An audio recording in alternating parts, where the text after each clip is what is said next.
Here at the club, we provide all the training lessons you need to get started and earn your private pilot license.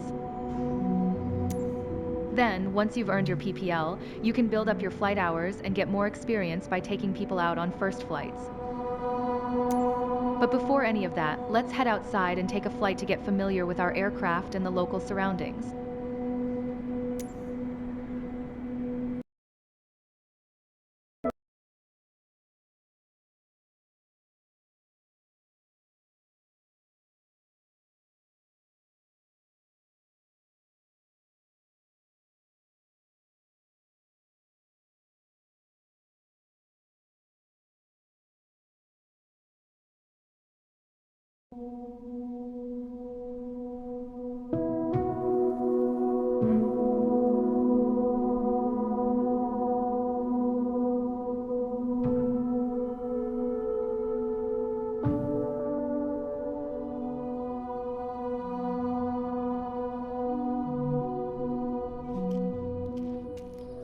Welcome to the apron.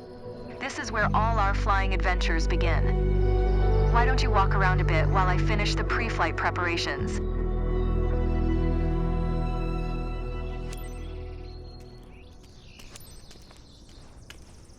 Today we will be flying in a Cessna 172 Skyhawk. It's the main trainer airplane in our flight school.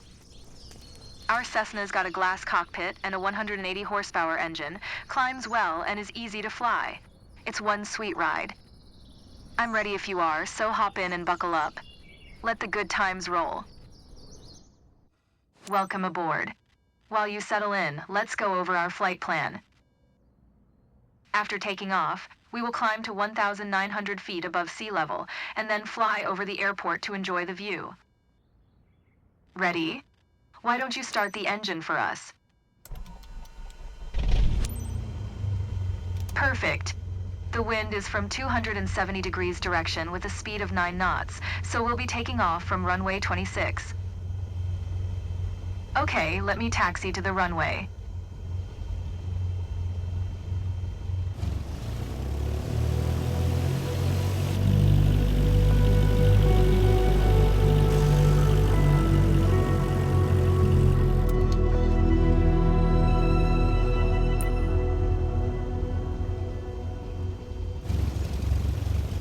Alright, now comes the fun part.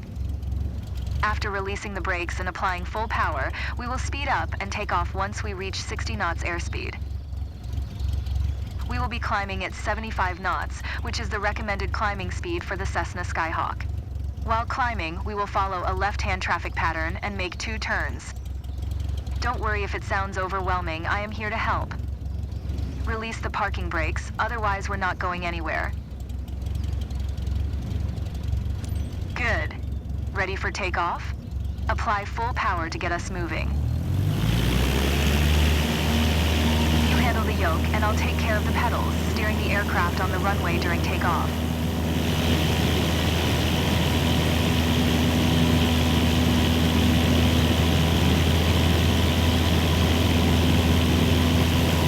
We have reached 55 knots. Pull the yoke a little bit to lift off.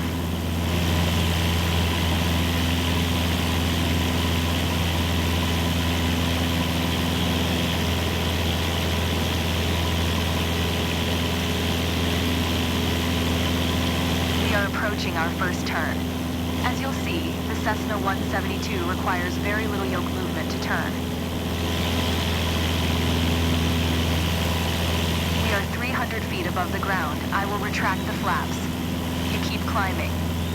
You can start turning left.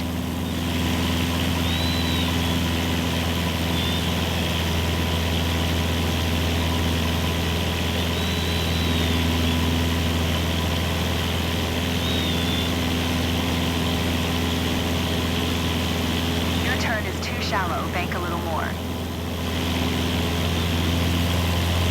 No big deal, I'll bring us back on track. You're banking too much, ease up on your yoke movement. Keep climbing and prepare for the next turn.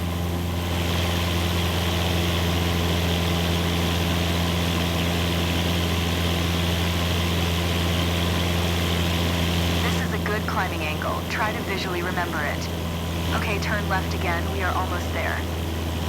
Remember, we need to climb to 1,900 feet. It will keep us 500 feet above the traffic pattern.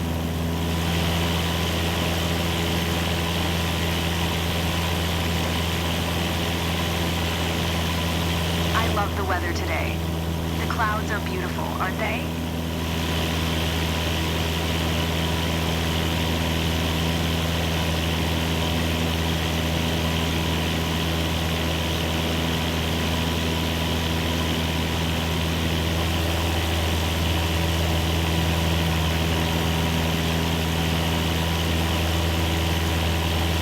There we are. 1,900 feet above sea level and 500 feet above the traffic pattern. We have safe separation with the other airplanes. Look around. See our airport? Let's fly over it.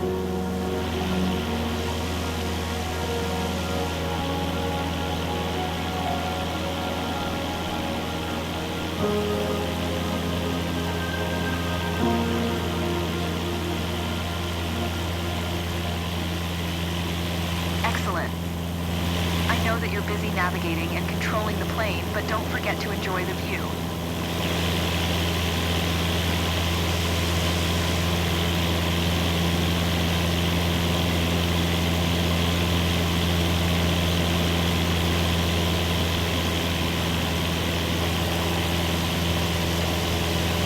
Mastering an aircraft is challenging, but when you see yourself getting better and better, it's a great feeling.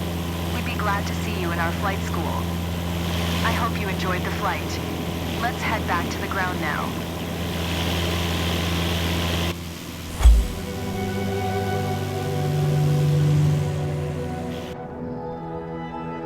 I'm glad that we flew together today. This might be the first chapter in your pilot's journey if you want to embark on it. Let's catch up at our headquarters.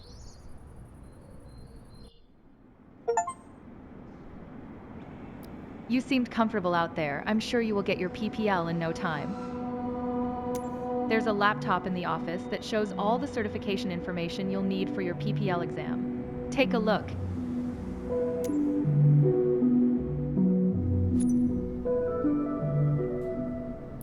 Here you can see all the different certifications you can pass throughout your career. Your first step is to work towards your private pilot license. All the training lessons you'll need to pass the PPL exam are available here. Make sure you're comfortable with these before taking the exam.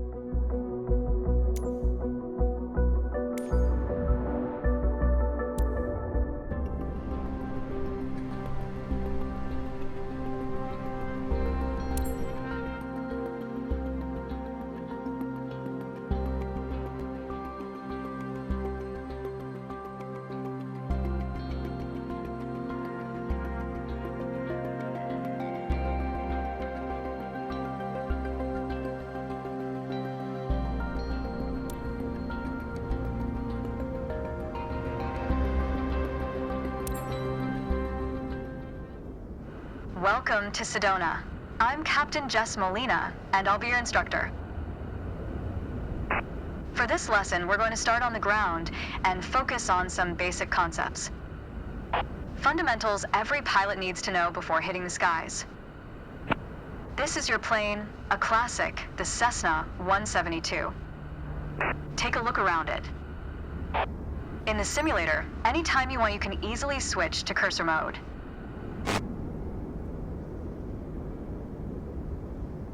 The cursor is handy for interacting with menus and cockpit controls or instruments. As you can see, activating the cursor also displays the toolbar at the top of the screen. The toolbar is a quick access menu that allows you to control various aspects of the simulation. Try to find and open the controls panel. The controls panel is a useful reminder of the button layout for the devices you're currently using. Now try to find and open the camera panel in the toolbar.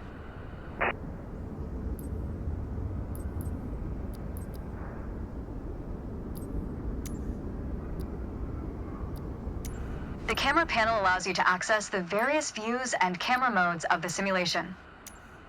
Go ahead and close all the panels for now. In front of you is the yoke, the primary means of controlling the aircraft. In the simulation, you will be controlling the aircraft with your peripherals of choice. So, let's hide the yoke for now. For now, we're done with the cursor, so go ahead and hide it. Alright, as we've seen, when you want to look around you, it's easy to rotate the camera. But you can also move it freely in the cockpit to get a better view of anything you want to see. Even through a window to look outside. Now, reset the camera to its original position. Alright, that covers all the main camera functions available in the simulation. Try to familiarize yourself with them a bit more, then reset the camera to its original position whenever you're done. Great.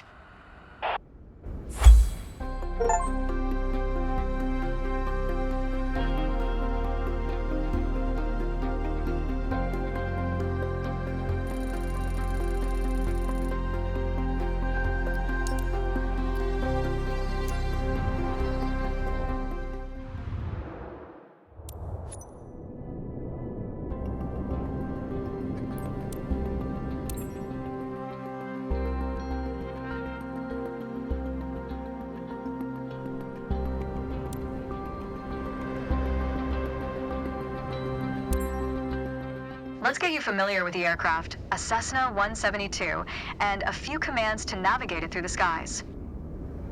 In front of you is the yoke. The yoke is like a steering wheel, more or less. Turn it left or right to control the ailerons and bank the aircraft into turns.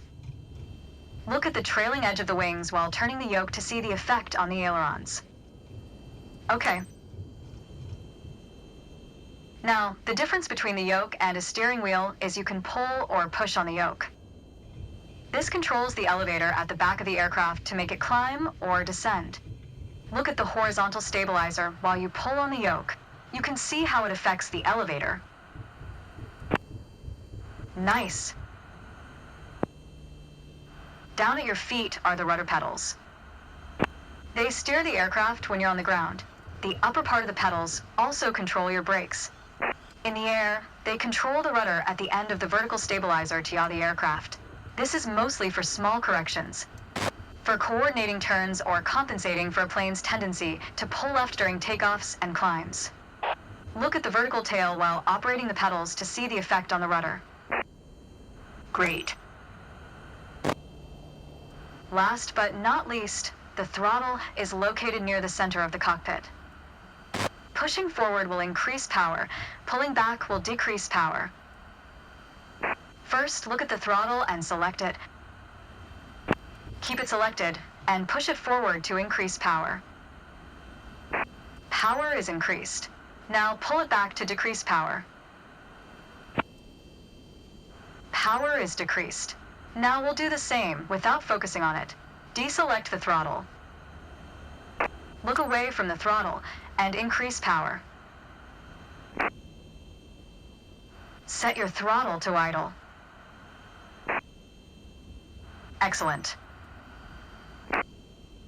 When the engine is on, you'll be able to see the power change on your RPM indicator. You will find it on your PFD screen in the top left corner.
This tells you how fast the engine is spinning in hundreds of revolutions per minute.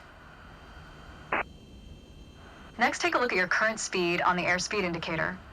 It's on the left on your PFD screen. It measures the speed in knots. To check your altitude, look to the altimeter. It's on the right on your PFD screen. Not all aircraft have integrated screens with all this information. A lot of them rely on analog instruments. You can find the analog versions of the airspeed indicator and the altimeter just above the throttle. They are respectively on the left and right.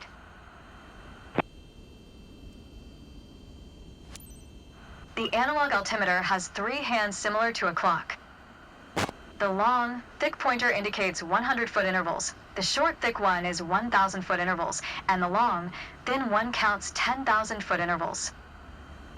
That's all for today. Next time, we'll see how it feels in the air.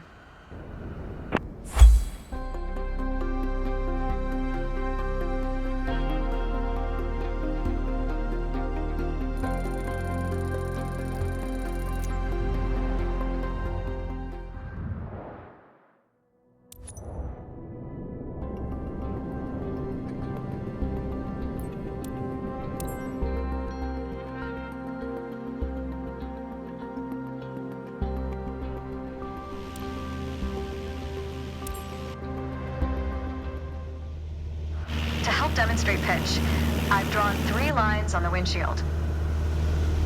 Notice how the middle line matches the horizon while we're flying level? This is the cruise attitude. The lower dotted line is the climb attitude, and the upper one is the descent attitude. Let's dig deeper into what that means. Pull back gently on the yoke until the climb attitude line matches the horizon. Then maintain that attitude.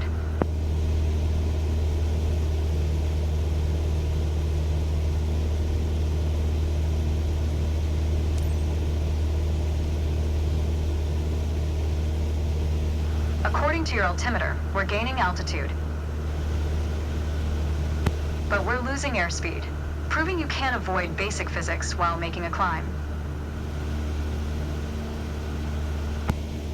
That's good. Keep working on it, you'll get better. Now, let's level back out. Our speed is increasing and our altitude is stable. That's good. That's okay. Push gently on the yoke until the descent attitude line matches the horizon. Then maintain that attitude.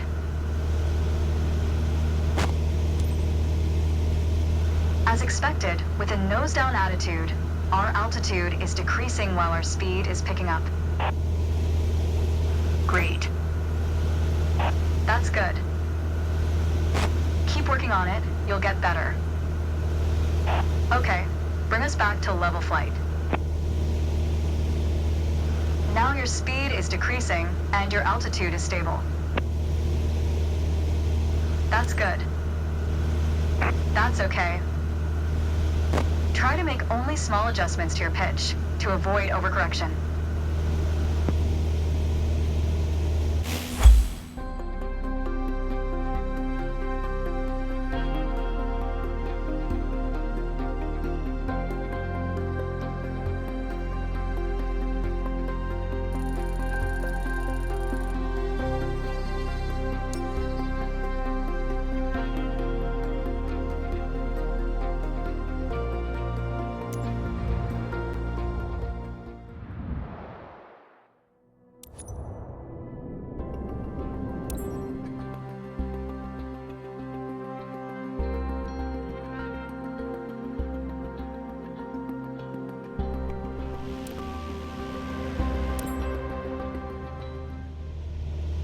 For this lesson, we're going to use a line drawn on the windshield to indicate the cruise attitude. I've also added another dotted line to help you bank properly for left turns. Gently move the yoke to the left until the dotted line matches up with the horizon. Then maintain that bank.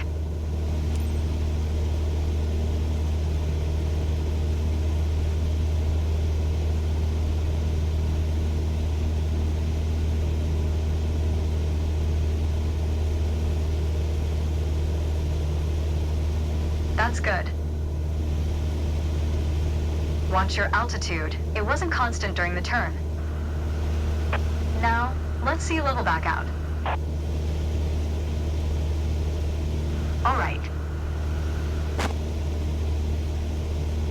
For the next step, turning to the right, let's see how you do on your own, without any markings. You can see a series of notches representing 10-degree increments on the attitude indicator part of your PFD. As a general rule, you always want to keep your turns under 30 degrees. Start banking right until you're lined up with the second notch to the right on the attitude indicator. Then, maintain that 20-degree bank while remaining at the same altitude until I ask you to stop.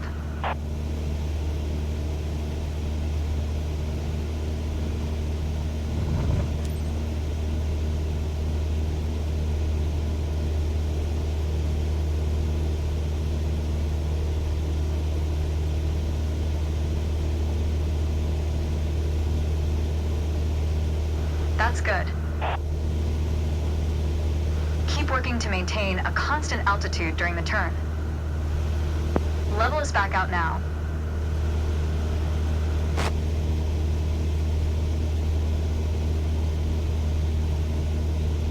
That's good. Remember to maintain altitude while leveling off.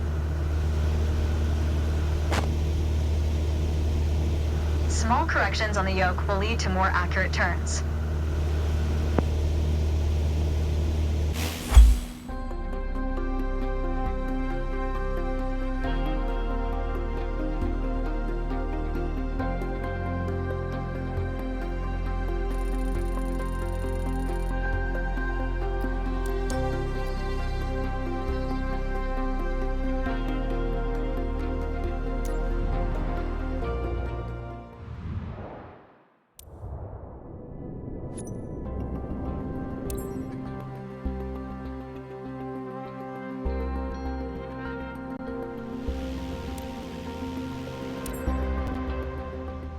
Let's talk about the throttle. If you have the need for speed, then the throttle's for you. Full control over the power output of the engine. In the Cessna 172, that relates directly to the RPM displayed on the tachometer on the PFD. Pull back on the throttle to reduce RPM to 1800.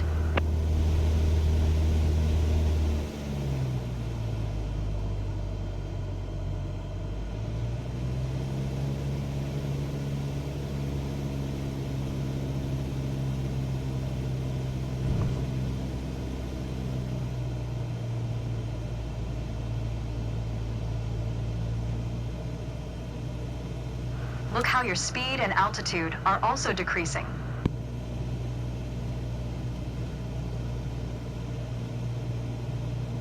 That's okay. Okay, let's throttle back up to 2,400 RPM.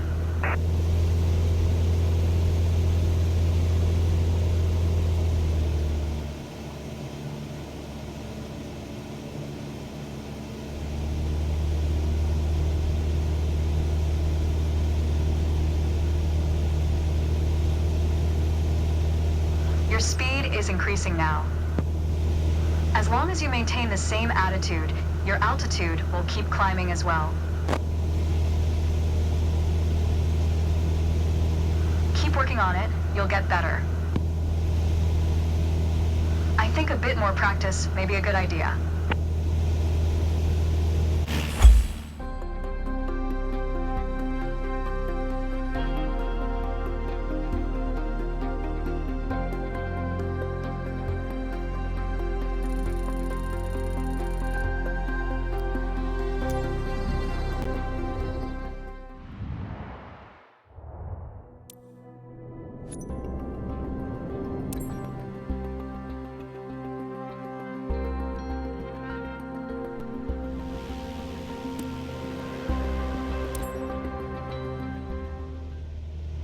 The art of maneuvering a plane through the air isn't a mystery to you anymore.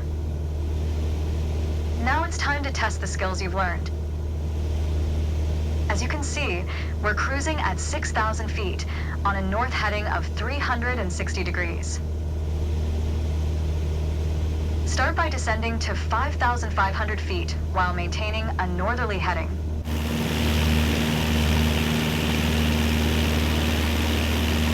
While descending, reduce throttle to avoid overspeed. You put your plane in a dangerous situation. Start by descending to 5,500 feet while maintaining a northerly heading. While descending, reduce throttle to avoid overspeed. If your speed is in the yellow section of the airspeed indicator, it means you are overspeeding. That's good. Reduce throttle to idle and pull gently on the yoke to slow down. Now, climb to 6,000 feet and turn to a south heading. On the Cessna 172, you need full power to climb effectively. You put your plane in a dangerous situation. Now, climb to 6,000 feet and turn to a south heading.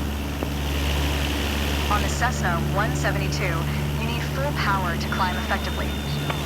Stall, stall, stall, stall, stall, stall, stall, stall, stall, stall. Keep your control action nice and smooth.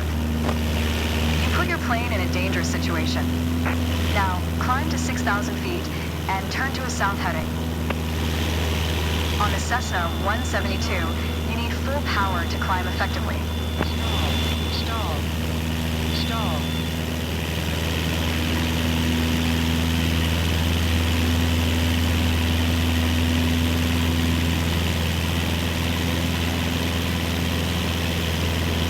Keep your control action nice and smooth. Now, climb to 6,000 feet and turn to a south heading. You put your plane in a dangerous situation. On the Cessna 172, you need full power to climb effectively.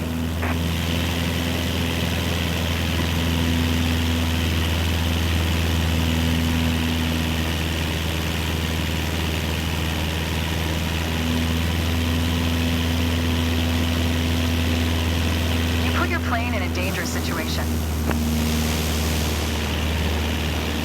Now, climb to 6,000 feet and turn to a south heading. Keep your control action nice and smooth. On the Cessna 172, you need full power to climb effectively. You put your plane in a dangerous situation. Now, climb to 6,000 feet and turn to a south heading.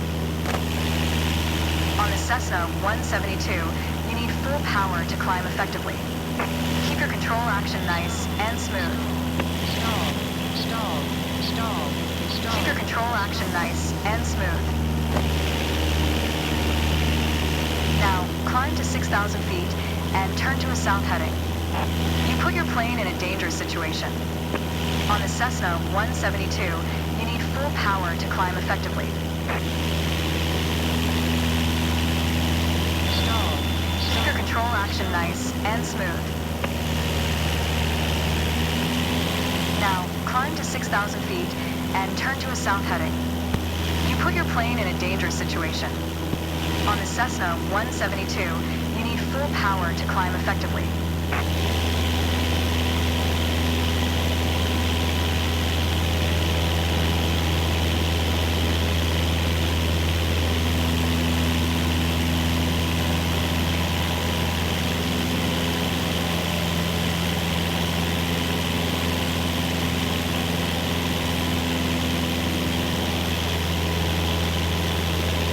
That's good. The turn is good, but try to climb faster in the future.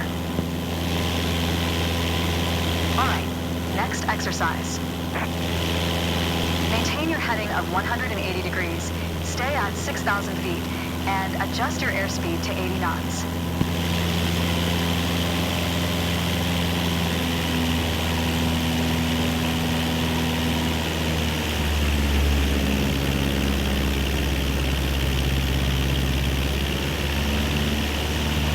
Go ahead and reduce your speed.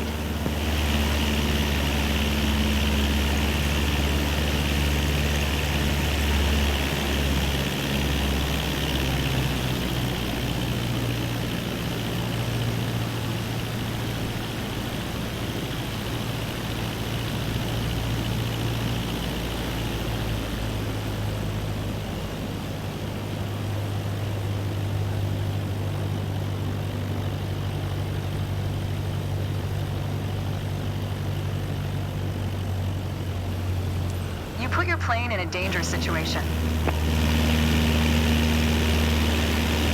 Alright, next exercise.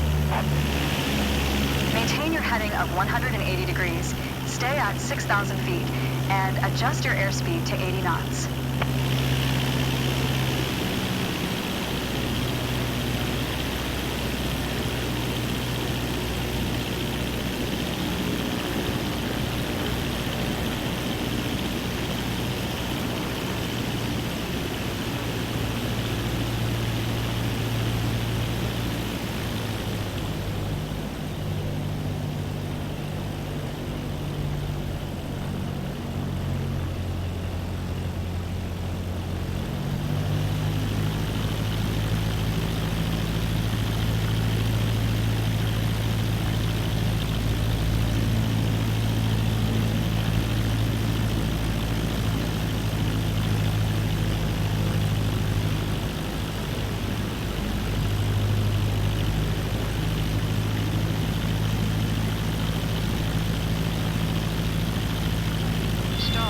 You put your plane in a dangerous situation. Alright, next exercise. Maintain your heading of 180 degrees, stay at 6,000 feet, and adjust your airspeed to 80 knots.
That's okay.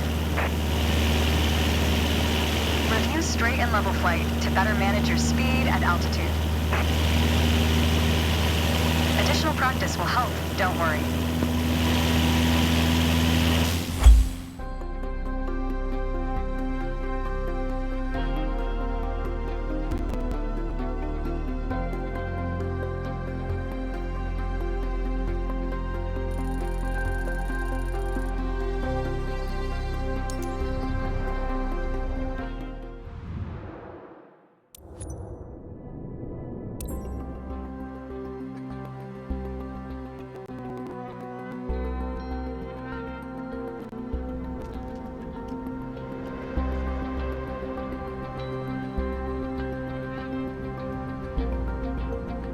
Hello.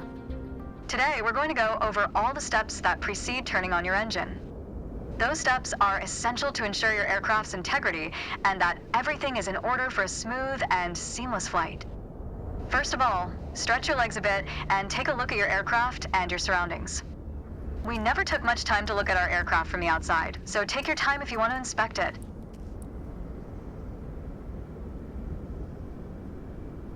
You might have noticed some extra bits on your aircraft. These are the covers and chocks.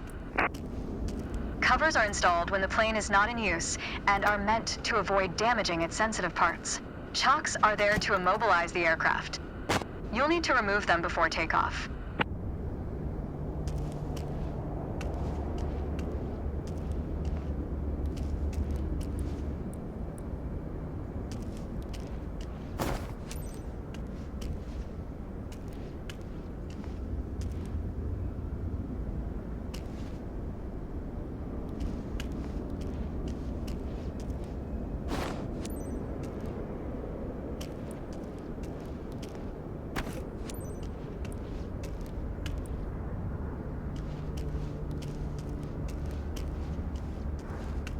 And we're done for the outside. Now that we're sure your aircraft is functional and ready to taxi, let's check the inside. Let's get to the matter at hand. You've been given an EFB, also referred to as an electronic flight bag. It's a tablet that stores critical flight information and is the ideal tool to prepare your flight plans and enhance your piloting experience. Open it and take a look. Feel free to follow a quick guided tour of its features. The EFB features an interactive map, a flight plan editor, aircraft and current flight information, a nav log as well as fuel and payload options. The EFB has plenty to offer, but if you want to get directly into the action, you can turn it off after you finish the quick tour.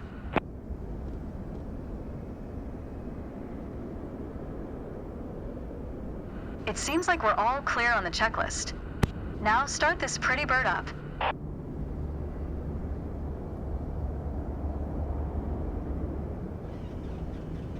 Now that we've covered all the preparations, let's get to the good stuff, shall we?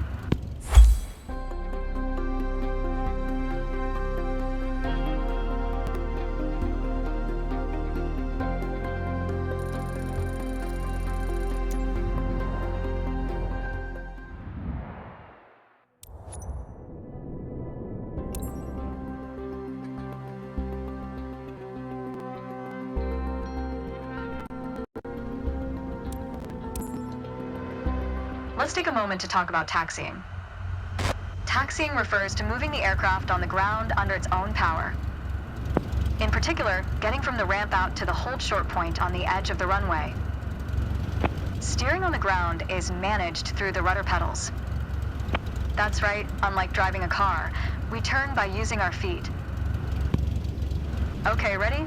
With the throttle idle, release your parking brake. Okay. Now, gently increase throttle to get the aircraft moving.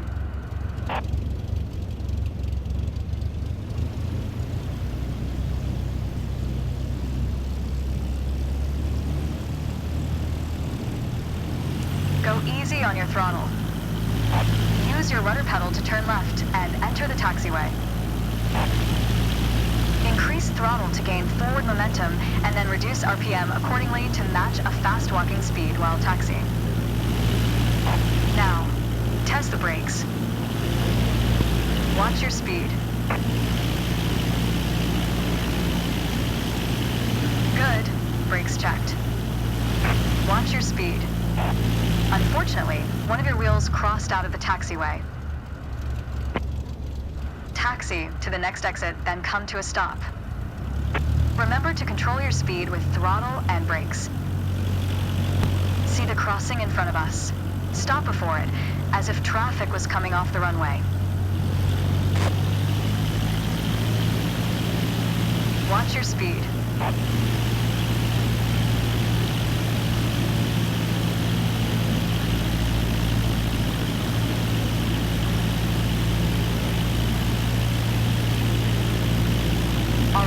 Taxi to holding point Alpha 1 next.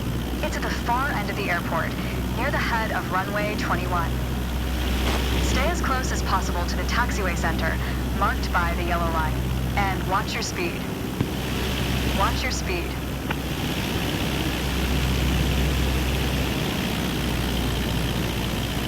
Watch your speed.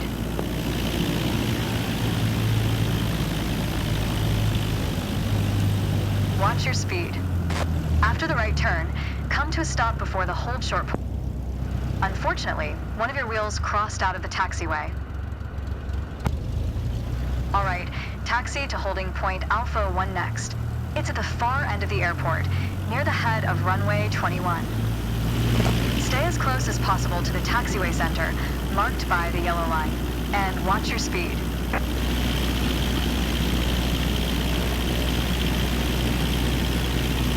Watch your speed. Watch your speed.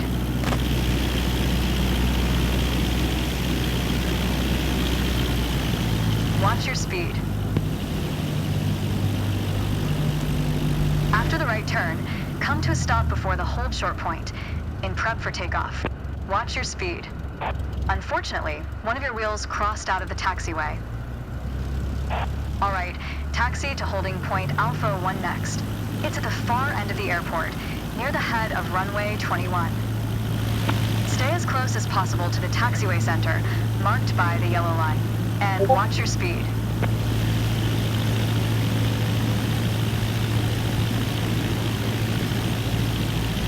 Watch your speed.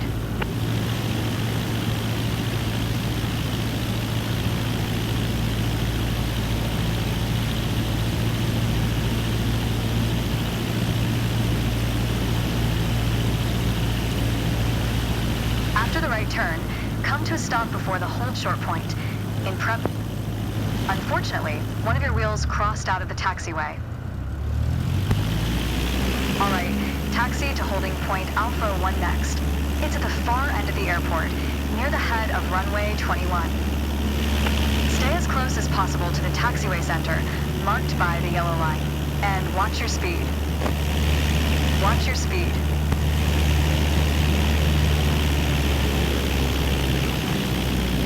After the right turn, come to a stop before the hold short. Watch your speed. Unfortunately, one of your wheels crossed out of the taxiway. All right, taxi to holding point Alpha 1 next. It's at the far end of the airport, near the head of runway 21. Stay as close as possible to the taxiway center, marked by the yellow line, and watch your speed. Watch your speed. Watch your speed.